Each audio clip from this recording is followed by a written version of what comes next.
ಮಾತನ್ನು ಆರಂಭ ಮಾಡೋದಕ್ಕಿಂತ ಮೊದಲು ಎರಡು ಹೇಳಿಕೆಗಳನ್ನು ನಾನು ಗಮನಿಸೋಣ. ಒಂದು ಶರಣ್ ಪಂಪೇಲ್ ಅವರ ಹೇಳಿಕೆ, ಮತ್ತೊಬ್ಬರು ದೈವಾರಾಧಕರ ಹೇಳಿಕೆ. ಆ ಒಂದು ಬೈಟ್ ಹಾಕಿ.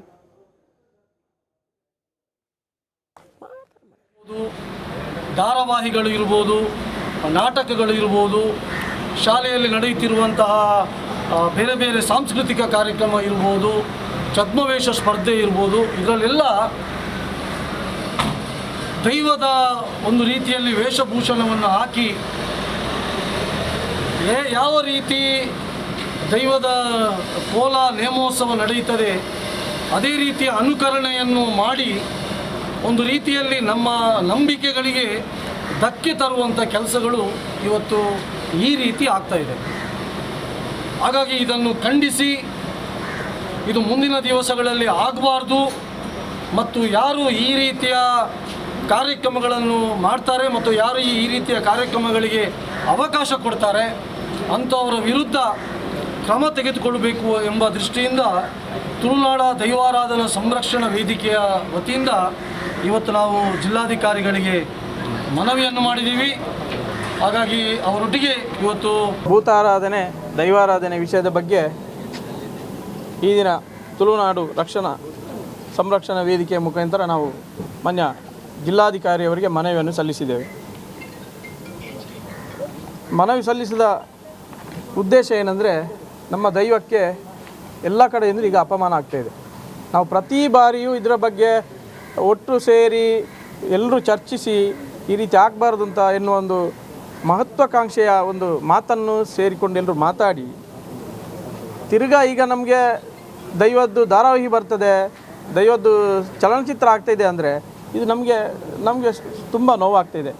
ಹಾಗಾಗಿ ನಾವು ಇನ್ನು ಇದರ ಬಗ್ಗೆ ಈಗ ದೈವ ಕಟ್ಟುವವರು ಅವರಿಗೆ ದೈವಾರಾಧನೆ ಸಿನಿಮಾಗಳಲ್ಲಿ ಬಂದಂಥ ತಕ್ಷಣ ನಮ್ಮ ಹೋರಾಟ ಇದ್ದೇ ಇರುತ್ತದೆ. ಅದಕ್ಕಾಗಿ ತಯಾರಿಯೆಲ್ಲ ನಮ್ಮವರೆಲ್ಲ ಮಾಡಿಕೊಟ್ರೆ ಅವರ ವಿರುದ್ಧವಾಗಿ ನಾವು ಕೇಸ್ ದಾಖಲಾತಿ ಮಾಡ್ತೇವೆ. ಅದು ಯಾರೇ ಆಗಿರಲಿ, ನಲಿಕೆ ಸಮುದಾಯ ಇರಲಿ, ಪರವ ಪಂಬದ ಸಮುದಾಯ ಯಾವುದೇ ಇರಲಿ, ಅವರ ಮೇಲೆ ನಾವು ಕಠಿಣ ಕ್ರಮವನ್ನು ಕೈ ಎತ್ತುಕೊಳ್ತೇವೆ. ಮತ್ತು ಮುಂದಿನ ದಿನಗಳಲ್ಲಿ ಶಿವದೂತ ಗುಳಿಗೆಗೆ ನಿಮಗೆ ಎಚ್ಚರಿಕೆಯನ್ನು ನೀಡ್ತಾ ಇದ್ದೇವೆ. ಅದರಲ್ಲಿ ಕೆಲವೊಂದು ಬದಲಾವಣೆ ಮಾಡ್ತೀರಾ ಅಂತ ಹೇಳ್ತಾನೆ ಇದ್ದೀರಿ, ನೀವು ಮಾಡ್ತಾ ಇಲ್ಲ. ಕೊಡಿಯಲ್ ಬೈಲವರೇ, ನಿಮಗೆ ಒಂದು ಸ್ಪಷ್ಟವನ್ನು ಕೊಡ್ತಾ ಇದ್ದೇವೆ. ತುಳುನಾಡಿನ ದೈವಾರಾಧನೆ ನೀವು ವೇದಿಕೆಯಲ್ಲಿ ತಂದದ್ದೇ ನಿಮ್ಮದು ದೊಡ್ಡದು ತಪ್ಪು, ಒಂದನೇದು. ಮತ್ತು ನೀವು ಬದಲಾವಣೆ ಮಾಡ್ತೀರಾ ಅಂತ ಹೇಳಿದಿರಿ, ಅದರಲ್ಲಿ LED ಎಲ್ಲ ಲೈಟ್ ಹಾಕ್ಕೊಂಡು ಗುಳಿಗನನ್ನು ಪ್ರದರ್ಶನ ಮಾಡುವ ಮೂಲಕ ನೀವು ಮತ್ತೆ ತೋರಿಸಿದೆ. ನಿಮಗೆ ತುಳುನಾಡಿನ ದೈವಾರಾಧನೆ ಮೇಲೆ ನಂಬಿಕೆ ಇದ್ದರೆ ಅದನ್ನು ನಿಲ್ಲಿಸಿ, ಇಲ್ಲವಾದರೆ ನಿಮ್ಮ ವಿರುದ್ಧವೂ ಕೂಡ ನಮ್ಮದು ಮುಂದಿನ ಕ್ರಮವನ್ನು ಕೈಗೊಳ್ತೇವೆ ನಾವು ಖಂಡಿತವಾಗಿಯೂ. ಕಾಂತಾರ ರಿಷಬ್ ಶೆಟ್ಟಿ ಅವ್ರಿಗೆ ಕೂಡ ಓಕೆ, ಇದು ಅವರ ಹೇಳಿಕೆಯನ್ನು ನೀವು ಗಮನಿಸ್ತಾ ಇದ್ದೀರಿ. ಕತ್ತಲ್ ಸರ್ ಅವರ ಧ್ವನಿ ಕೇಳ್ತಾ ಇದೆ ನಂದು?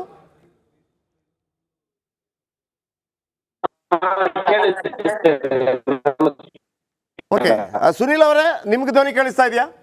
ಕೇಳಿಸ್ತಾ ಇದೆ. ಓಕೆ, ಸುನಿಲ್ ಅವರೇ, ಈಗಲೂ ಕೂಡ ನೀವು ಏನು ಹೇಳೋದಕ್ಕೆ ಬಯಸ್ತಾ ಇದ್ದೀರಿ? ಅಂದರೆ ಸಿನಿಮಾಗಳು ಮಾಡಬಾರ್ದು, ಅಥವಾ ಶಿವದೂತಗಳಿಗೆ ನಾಟಕ ಮಾಡಬಾರ್ದು, ಅಥವಾ ಸೀರಿಯಲ್ಗಳಲ್ಲಿ ಮಾಡಬಾರ್ದು, ಅಥವಾ ಸ್ಟೇಜಲ್ಲಿ ಮಾಡಬಾರ್ದು, ನಿಮ್ಮ ಸ್ಪಷ್ಟ ನಿಲುವೇನು ಅಂತ? ಈಗ ಇವತ್ತು ಯಾವುದೇ ಚಲನಚಿತ್ರ ಇರಬಹುದು, ಅಥವಾ ಧಾರಾವಾಹಿಗಳು ಇರಬಹುದು, ಅಥವಾ ಯಾವುದೇ ನಾಟಕ ಇರಬಹುದು, ಪೌರಾಣಿಕ ಅಥವಾ ನಮ್ಮ ಇದಕ್ಕೆ ಸಂಬಂಧಿಸಿದ್ರೆ ಯಾವುದೇ ನಾಟಕಗಳು ಮಾಡ್ಲಿಕ್ಕೆ ನಮ್ದೇನು ಅಡ್ಡಿ ಇಲ್ಲ. ಆದ್ರೆ ಇವತ್ತು ಇದಕ್ಕೆ ಸಂಬಂಧಿಸಿದಂತಹ ಯಾವ ಭೂತ ನರ್ತನ ಇದೆ, ಇದಕ್ಕೆ ಸಂಬಂಧಿಸಿದಂತಹ ಯಾವ ಇದಿದೆ, ಅವರು ನಮ್ಮನ್ನು ಸಂಪರ್ಕಿಸಿದ್ದಾರೆ, ನಮ್ಮ ಇದನ್ನು ಕೇಳಿದ್ದಾರೆ. ಅದಕ್ಕೆ ನಾವು ಇವತ್ತು ಯಾವ ರೀತಿಯಾಗಿ ಕಾಂತಾರ ಚಿತ್ರವನ್ನ, ಚಲನಚಿತ್ರದ ಬೇರೆ ಬೇರೆ ವಿಡಿಯೋಗಳನ್ನು ಹಿಡಿದುಕೊಂಡು ಅಥವಾ ಅದರ ಫೋಟೋಗಳನ್ನು ಹಿಡಿದುಕೊಂಡು ಅದನ್ನ ಬೇರೆ ಬೇರೆ ರೀತಿಯಾಗಿ ಅದಕ್ಕೆ ಜೋಡಿಸಿಕೊಂಡು ಅದಕ್ಕೆ ನರ್ತನವನ್ನ ಮಾಡುವಂಥದ್ದು, ಅದನ್ನ ಅವಹೇಳನ ಮಾಡುವಂತ ಕೆಲಸಗಳು ನಡೀತಾ ಇದೆ. ಈ ರೀತಿಯಾಗಿ ನಾವು ಕಟೀಲಿನ ದುರ್ಗಾ ಪರಮೇಶ್ವರಿಗೆ ಅವಹೇಳನ ಮಾಡಿದ ಅದಕ್ಕೆ ನಾವು ವಿರೋಧವನ್ನ ಮಾಡಿದ್ದೇವೆ. ಯಾವಾಗ ದೇವಿ ಬೈದೇತಿಯರನ್ನ ಅವಹೇಳನ ಮಾಡಿದ್ರು ಅವಾಗ ಕೂಡ ವಿರೋಧ ಮಾಡಿದ್ದೇವೆ. ಯಾವ ನಮ್ಮ ಸಂಸ್ಕಾರ ಇದೆ, ಯಾವ ನಮ್ಮ ಮೂಲ ಸಂಸ್ಕೃತಿಗಳಿದೆ, ಅದಕ್ಕೆ ಅವಹೇಳನಗಳಾದಾಗ ಅದಕ್ಕೆ ನಾವು ವಿರೋಧವನ್ನು ವ್ಯಕ್ತಪಡಿಸಿದೆ ಹೊರತು ಯಾವ ನಮ್ಮ ಸಂಸ್ಕೃತಿಯನ್ನ ನಾವು ಇವತ್ತು ಚಲನಚಿತ್ರಗಳಿಗೆ ನಾವು ಯಾವ್ದು ವಿರೋಧ ಇಲ್ಲ, ಯಾವ್ದು ಧಾರಾವಾಹಿಗಳಿಗೆ ವಿರೋಧ ಅಲ್ಲ, ನಮ್ದು ವಿರೋಧ ಅಲ್ಲ. ಸುನಿಲ್ ಅವರೇ, ಶ್ರೀಲಕ್ಷ್ಮಿ ರಾಜ್ಕುಮಾರ್ ಮಾತಾಡ್ತಿರೋದು. ಸುನಿಲ್ ಅವರೇ, ನೀವು ಹೀಗೇನಾದ್ರೂ ಆದಾಗ ನಿಮ್ಮ ಕಾಳಜಿ ನನಗೆ ಅರ್ಥ ಆಗತ್ತೆ. ನಿಮ್ಮ ಕಾಳಜಿ ಖಂಡಿತವಾಗ್ಲೂ ಸರಿಯಾದ. ಯಾಕಂತಂದ್ರೆ ಶತಶತಮಾನಗಳಿಂದ, ಸಹಸ್ರಾರು ವರ್ಷಗಳಿಂದ, ಟೈಮ್ ಇಮ್ಮೆಮೋರಿಯಲ್ ಅಂತ ಹೇಳ್ತೇವೆ, ಆ ಕಾಲದಿಂದ ನಡ್ಕೊಂಡು ಬಂದಿರತಕ್ಕಂಥ ಇವೆಲ್ಲ ಬರೀ ಕಲೆ ಅಲ್ಲ. ಯಕ್ಷಗಾನದ ಹಾಗೆ, ನಾಟಕದ ಹಾಗೆ ಒಂದು ಕಲೆ ಅಲ್ಲ ಭೂತಾರಾಧನೆ ಅನ್ನೋದು. ಅದೊಂದು ಆರಾಧನೆ, ಅದು ದೈವದ ಜೊತೆಗೆ ನಾವು ನಮ್ಮನ್ನು ಜೋಡಿಸಿಕೊಳ್ಳುವ ಒಂದು ಅತ್ಯಂತ ಪವಿತ್ರವಾದಂಥ ಒಂದು ಸಂದರ್ಭ. ಆದರೆ ಈಗ ಒಂದು ವೇಳೆ ಯಾರೋ ಒಬ್ರು ಒಂದು ಸಿನಿಮಾ ಮಾಡಿದ್ರು ಅಥವಾ ಒಂದು ವೇಳೆ ಯಾರೋ ಒಬ್ರು ಒಂದು ನಾಟಕ ಮಾಡಿದ್ರು ಅಂತ ಆದಾಗ ನಿಮಗೆ ಅದು ಒಪ್ಪಿತವಾಗದಿದ್ದಲ್ಲಿ ಏನು ಕ್ರಮ ಕೈಗೊಳ್ತೀರಿ? ನೀವು ಡೈರೆಕ್ಟಾಗಿ ಹೋಗಿ ಕೇಸ್ ಹಾಕ್ತಿರೋ ಅಥವಾ ಬೆಳಗ್ಗೆ ಯಾರೋ ಹೇಳ್ತಾ ಇದ್ರು ಮುತ್ತಿಗೆ ಹಾಕ್ತೀವಿ, ಹೊಡಿತೀವಿ, ಬಡಿತೀವಿ ಅಂತ ಹಂಗೆ ಮಾಡ್ತಿರೋ? ಏನು ಮಾಡ್ತೀರಾ? ನಿಮ್ಮ ದಾರಿ ಹೇಗೆ ಅಂತ, ಅದನ್ನ ಪ್ರತಿರೋಧಿಸುವ ದಾರಿ ಹೇಗೆ ಅಂತ? ನಾವು ಪ್ರತಿರೋಧಿಸುವಂತದ್ದು ಇವತ್ತು ಮಾಡ್ತಾ ಇದ್ರೆ, ಇವತ್ತು ಕಾಂತಾರ ಇಷ್ಟು ದೊಡ್ಡ ಚಲನಚಿತ್ರ ಹಿಟ್ ಆಗಿದೆ ಇವತ್ತು. ನೋಡಿ, ನಾವು ವಿರೋಧಿಸುವಂತದ್ದು ಯಾರು ಅವಹೇಳನ ಮಾಡ್ತಾರೆ ಅದನ್ನ ವಿರೋಧಿಸ್ತೇವೆ ನಾವು.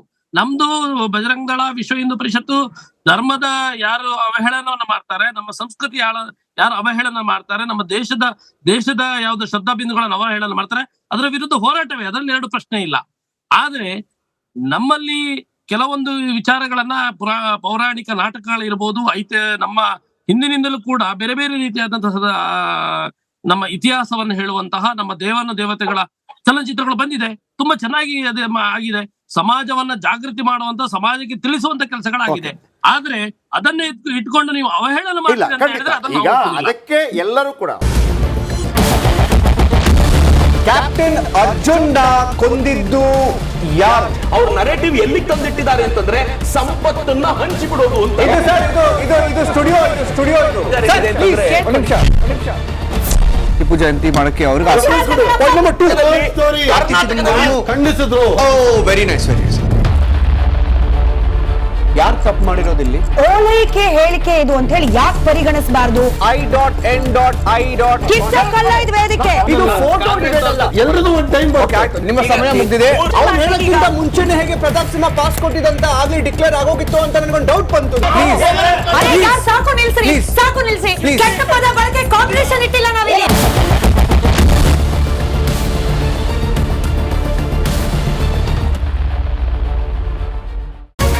ರಿಪಬ್ಲಿಕ್ ವರ್ಲ್ಡ್ ಆ್ಯಪ್ ಇದು ಕೇವಲ ಅಪ್ಲಿಕೇಶನ್ ಅಲ್ಲ, ಸಮಗ್ರ ಸುದ್ದಿಗಳ ಸಂಪರ್ಕ ಮಾರ್ಗಕ್ಕೆ ಕ್ರಾಂತಿಕಾರಿ ಬದಲಾವಣೆ.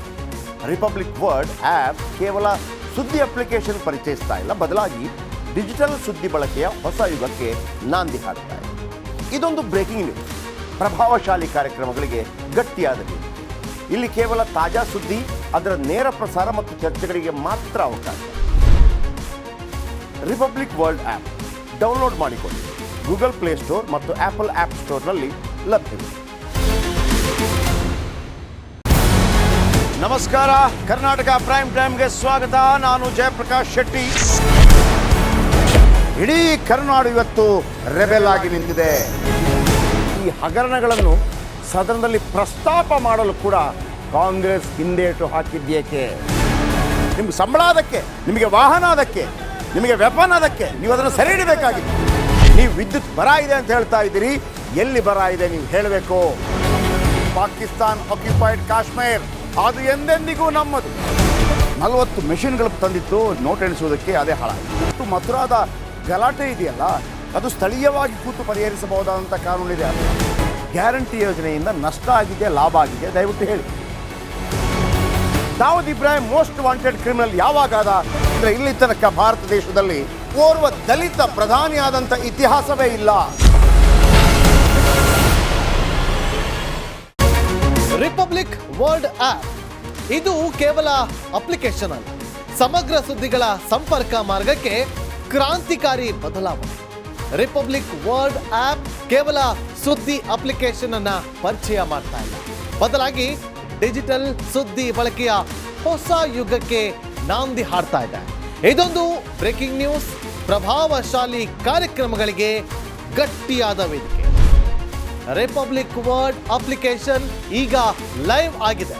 ಗೂಗಲ್ ಪ್ಲೇಸ್ಟೋರ್ ಮತ್ತು ಆಪಲ್ ಆಪ್ ಸ್ಟೋರ್ ಎರಡರಲ್ಲೂ ಲಭ್ಯವಿದೆ. ಈಗಲೇ ಡೌನ್ಲೋಡ್ ಮಾಡಿ.